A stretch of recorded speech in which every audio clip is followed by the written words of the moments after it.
To my darling Diana, my sweet, beautiful Diana, I wish so much for you to not have to read this.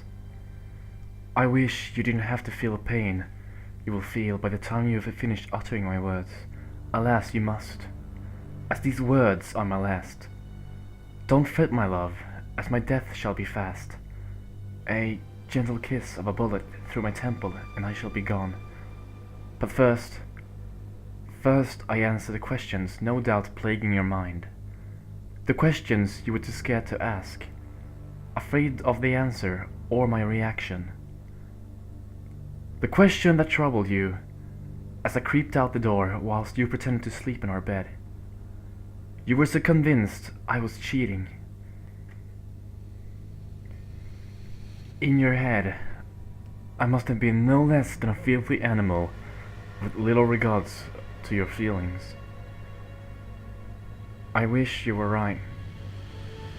I wish my cravings were as simply solved as a $50 whore. Soon you will wish that too. You see, my nighttime activities were much more complex than a blowjob in a backstreet alley or a candlelit fuck in a hotel. My urges much more repulsive than any girl I could have banged. Now I imagine your heart must be racing, your head filling up with thousand terrible things I could have done in the night I left you sleeping. But keep reading, my dear, you deserve the truth. I am but a monster, a disgusting, cold-blooded beast who up until not tonight had felt little or no emotion for any human being bar yourself. My urges grew so strong in a crowd of people, I swear I could have ripped someone's throat right in front of you, but I love you too much.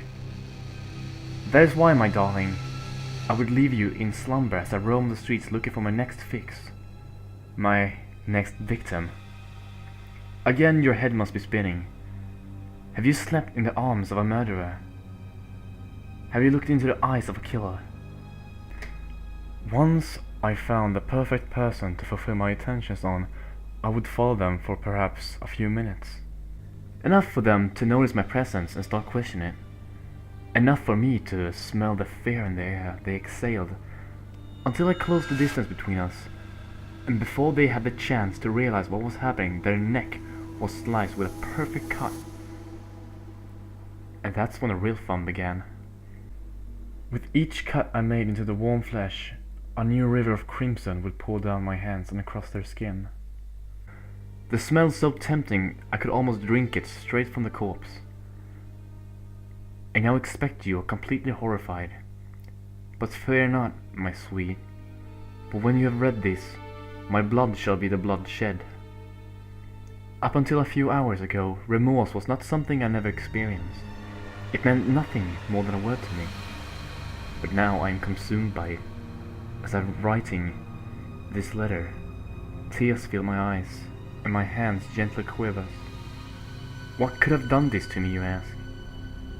As I'm sure you are aware tonight, I left you and went out with my same ghastly agenda, until I noticed a girl walking not 50 feet in front of me. Tired, I figured she would satisfy me for tonight, despite the fact I knew she couldn't struggle much. I closed in, and before she could even whimper, her head was half detached from her flawless body. Regret, agony, and pain shot through me. I recognized those eyes. Cold and dead, but recognizable all at the same time. Her clothes, now stained red, but I knew them so well despite it. What have I done, Diana? How could I be this fucked up?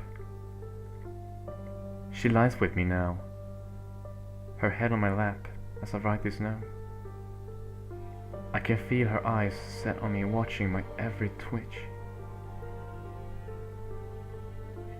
She never hurt a soul, and I took hers away.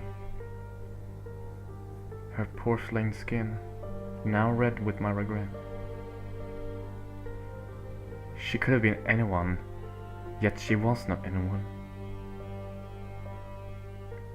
She was you.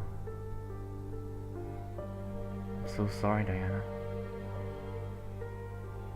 I'm so sorry. Forgive me, my love.